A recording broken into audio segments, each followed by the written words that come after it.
नमस्कार दोस्तों, मैं हूं महेश एस के डायमंड बुटीक से। और आज मैं आपके साथ बात कर रहा हूं शानदार दिखने वाले इस किड्स गाउन के बारे में। 3 वर्ष की बच्ची के लिए ये गाउन मैंने बनाया है फ्रिल के साथ। बहुत ही कम फैब्रिक का इसमें यूज हुआ है। पूरी कटिंग और स्टिचिंग के साथ मैं डिटेल से आपको बताऊंगा। आप भी घर पर बड़ी आसानी से ऐसा गाउन बना सकते हैं जो पहना हुआ बहुत ही सुंदर लगता है।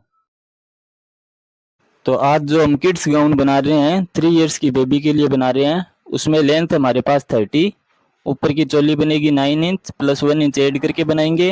नीचे का सर्किल होगा 21 प्लस 1 इंच ऐड करेंगे। चेस्ट है 17 प्लस 4 इंच लूज करके बनाएंगे। वेस्ट है 15 प्लस 2 इंच लूज करके बनाएंगे क्योंकि पीछे हम चेन लगाएंगे।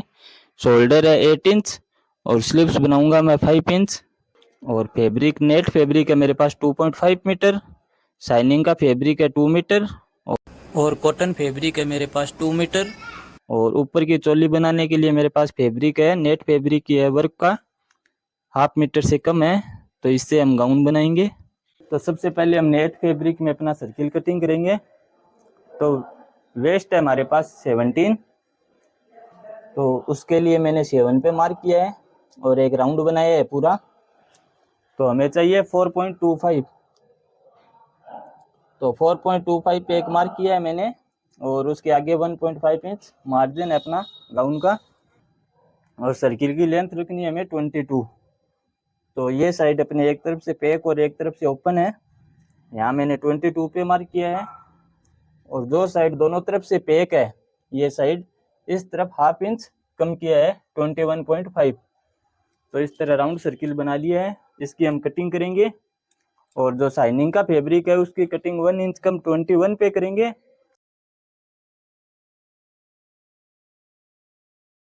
अब मैंने ऊपर के सर्किल के लिए फैब्रिक को उसी तरह लगा लिया है जिस तरह से हमने मेन सर्किल कटिंग किया था। और ऊपर का वेस्ट का मार्क भी उसी तरह कर लिया है। अब मैं आपको बताता हूँ कि हमारे मेन सर्किल की लेंथ थी 22। तो ये साइड अपने एक तरफ से पैक और एक तरफ से ओपन है। इस तरफ मैंने सर्किल लिया है 19 इंच, 3 इंच कम। और इस तरफ से अपने सर्किल जो दोनों तरफ से पैक है उस साइड लिया है 15 इंच।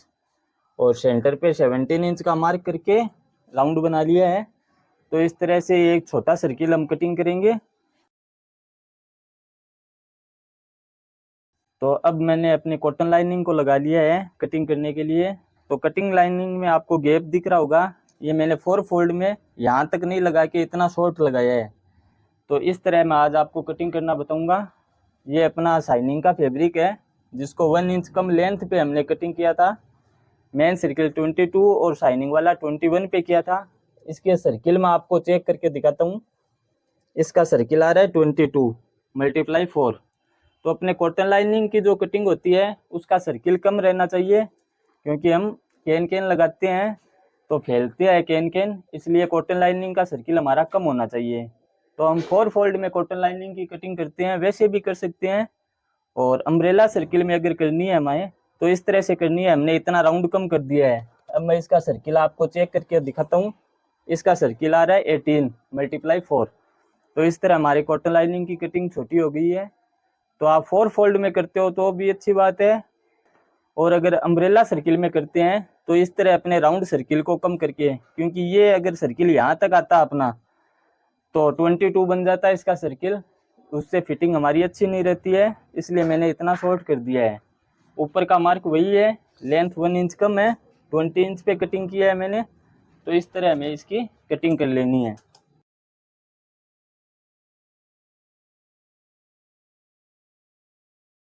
तो अब मैंने अपने कॉटन लाइनिंग को कटिंग के लिए लगा लिया है डबल फोल्ड में। नीचे ओपन साइड है उसमें हम वेस्ट कटिंग करेंगे। तो 0.25 इंच चेन के लिए मैंने एक्स्ट्रा मार्जिन रखा है। और लेंथ रखनी है हमें 10 इंच, तो मैंने पहला मार्क 10 पे किया है। और शोल्डर है अपने 8, तो मैंने 4.5 पे मार्क किया है।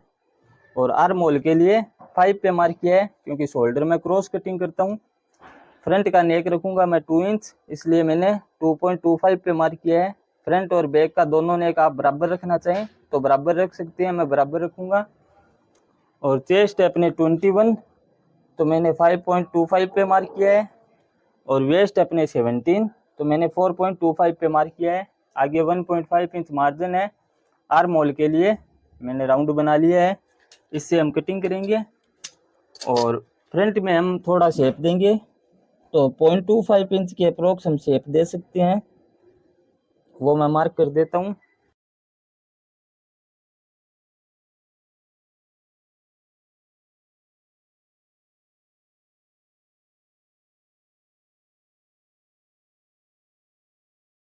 तो इस तरह चोली की अपनी कटिंग हो गई है। चोली को अपने शाइनिंग वाले फैब्रिक और मेन फैब्रिक के साथ हमें अटैच कर लेना है। मेन फैब्रिक में नीचे अपने वर्क है, इसलिए मैं स्लीव्स की कटिंग सीधी करूंगा। आप किसी भी डिज़ाइन के अकॉर्डिंग स्लीव्स बनाना चाहें तो डिज़ाइन के अकॉर्डिंग भी बना सकते हैं। तो स्लीव्स की कटिंग के लिए पहले हमें अपना आर्म होल चेक कर लेना है।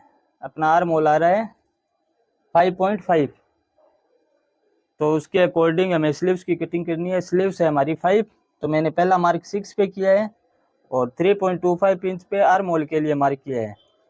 और राउंड है अपने स्लीव्स का, मैं थोड़ा लूज ही बना रहा हूँ, तो 7.5 इंच बना रहा हूँ। और आगे मार्जिन है, तो अपने आर्म होल के अकॉर्डिंग ऊपर का मार्क किया है मैंने 4.5 इंच पे, जिससे अपने आर्म होल का राउंड 5.5 आ जाएगा। और आगे मार्जिन है, तो इस तरह हमें स्लीव्स की कटिंग करनी है।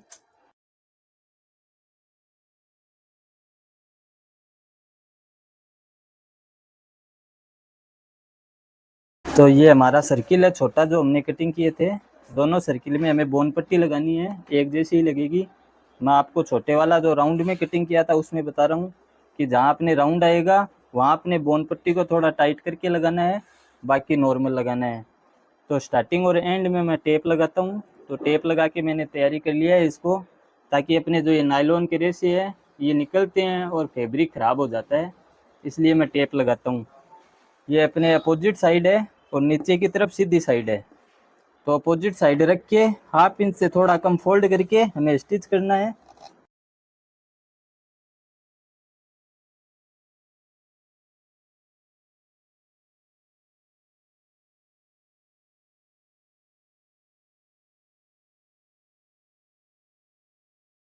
ये सिंगल स्टिच में अपने बोन पट्टी लग गई है। अब इसको डबल स्टिच करके हमें फोल्ड करना है और ऐसे ही हमें दूसरा सर्किल भी तैयारी कर लेना है।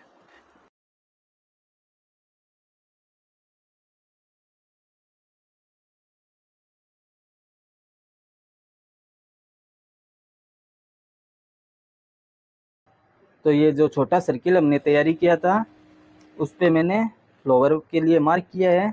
मार्क आपको आसानी से दिखाई दे रहा होगा।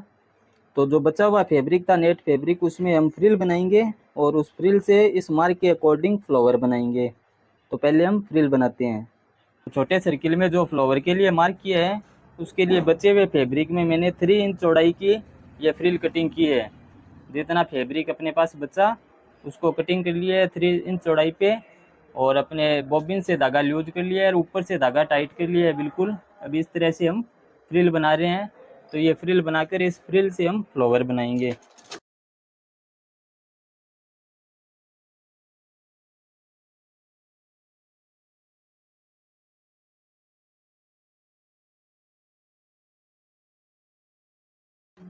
तो फ्रिल अपने बन के तैयारी हो गई है।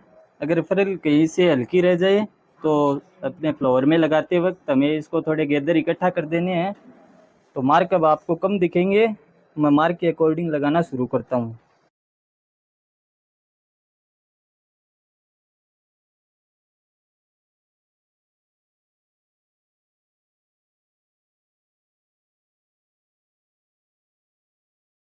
तो मार्क के अकॉर्डिंग अपने फ्रिल लगाती जानी है और फ्लावर बनता रहेगा।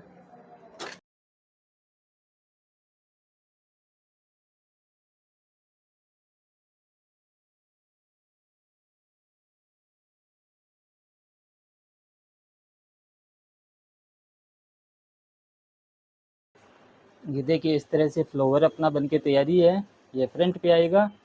आप अगर किसी और डिज़ाइन के अकॉर्डिंग बनाना चाहते हैं तो बना सकते हैं। ये फ्लावर बना हुआ अपने बहुत ही सुंदर लगेगा। तो कॉटन लाइनिंग की कटिंग मैंने आपको बताई थी। अम्ब्रेला कटिंग की है, छोटा सर्किल है थोड़ा जो शाइनिंग वाले फैब्रिक है उससे, और उसमें सिंगल कैन कैन मैंने लगाई है, बहुत ही सॉफ्ट है। अगर आप कैन कैन नहीं लगाते हैं तो नीचे कॉटन लाइनिंग में बुकरम की पट्टी लगाकर तैयारी कर सकते हैं। ये शाइनिंग वाला फैब्रिक है, मैंने अपने कॉटन लाइनिंग पे रखा है। इसको नीचे से फोल्ड कर लिया है। ये नेट फैब्रिक है जो नॉर्मल सही लेंथ में हमने कटिंग किया था, उसको नीचे बोन पट्टी लगा के तैयारी किया था। ये मैंने इसके ऊपर रखा है। और ये लास्ट फ्लेयर है अपने, जो हमने थोड़ा छोटा कटिंग किया था नेट फैब्रिक में, नीचे बोन पट्टी लगा के तैयारी की है। और ऊपर की तरफ अपने फ्रंट की साइड जो आएगा फ्लावर, वो फ्लावर लगा के हमने तैयारी किया है। तो इससे अपना सर्किल बहुत ही सुंदर लगेगा। तो ये 4 लेयर में हो गया है। इसको अपने वेस्ट की साइड से जॉइंट कर लेना है। चारों लेयर अपने बराबर कटिंग किए हुए हैं।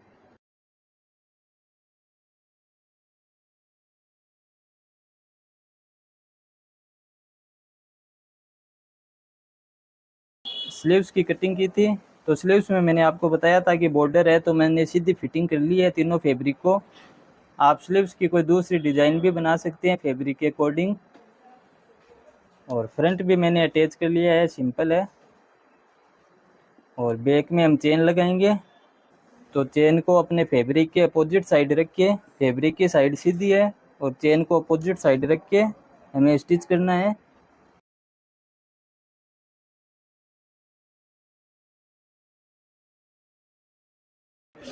तो बैक अपनी तैयारी है, चेन लग गई है। अब हमें फ्रंट पोर्शन को इसके साथ जॉइंट करना है। तो शोल्डर की साइड हम स्टिच करेंगे।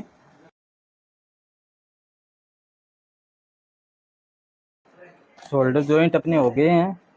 पाइपिंग मैंने बना ली है शाइनिंग वाले फैब्रिक की। तो हम पाइपिंग लगाएंगे 1/2 इंच बाहर की तरफ रख के अंदर फोल्ड करने के लिए। और मैं पाइपिंग लगानी शुरू करता हूँ।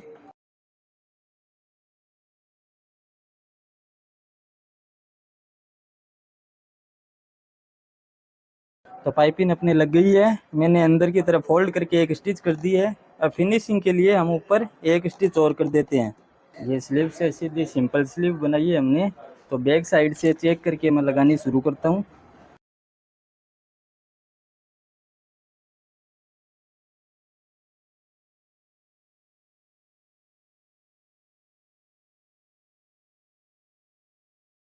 तो स्लीव्स मैंने लगा ली है। स्लीव्स लगाने के बाद राइट साइड से हमें अपने चोली को स्टिच कर लेना है। तो ये अपने एक साथ जॉइंट हो जाएगी।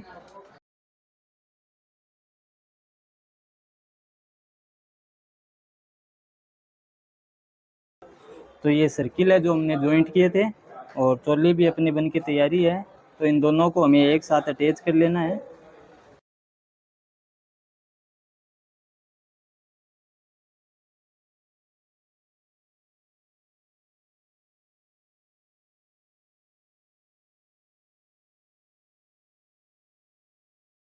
तो सर्किल और चोली अपने जॉइंट हो गई है, मार्क अपने किया हुआ है। तो इस मार्क के अकॉर्डिंग हमें स्टिचिंग करनी है। मैं एक बार इसको लूज फिटिंग रख रहा हूँ ताकि डम्मी पर पहना के मैं फ़ोटो शूट कर सकूँ। तो आप अपने मार्जिन के अकॉर्डिंग इसी तरह स्टिचिंग कर सकते हैं जिस तरह मैं लूज स्टिचिंग कर रहा हूँ। तो जब हम साइड स्टिचिंग करते हैं तो हर सर्किल की स्टिच अलग करते हैं। तो मैंने कॉटन लाइनिंग को बाहर की तरफ रखा है और बाकी सारे फैब्रिक को अंदर की तरफ रखा है। और लास्ट वाले कॉटन फैब्रिक को बिल्कुल बाहर की तरफ रखकर हम स्टिच कर देंगे। तो ये स्टिचिंग अपने सिर्फ कॉटन फैब्रिक पे आएगी, बाकी सारे फैब्रिक अंदर ओपन रह जाएंगे।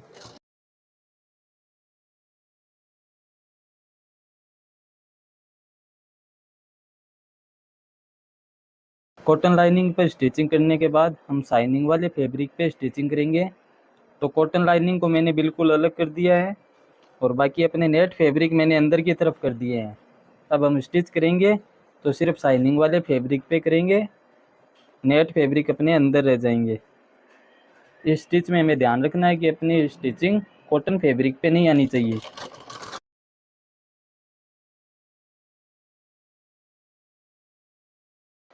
शाइनिंग वाले फैब्रिक पे स्टिच करने के बाद हमें नेट फैब्रिक पे स्टिच करनी है।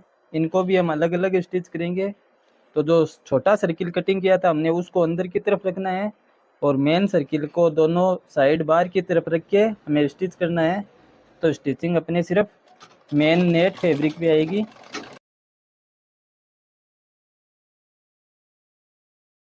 अब नेट फैब्रिक पे स्टिच करने के बाद हमारा जो लास्ट वाला छोटा सर्किल है उस पे हमें स्टिच करना है।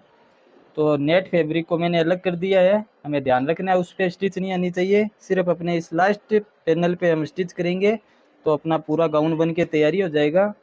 इसी तरह हमें दूसरी साइड भी स्टिच करना है। ये अपना गाउन बन के तैयारी है, फ्लावर भी पूरा लगा है। इस पे ऊपर मैं एक रेडीमेड फ्लावर बना के लगाऊंगा। आपके पास फ्रिल का थोड़ा लेंथ बचा है तो आप बनाकर लगा सकते हैं, वैसे भी बहुत सुंदर लगेगा ये।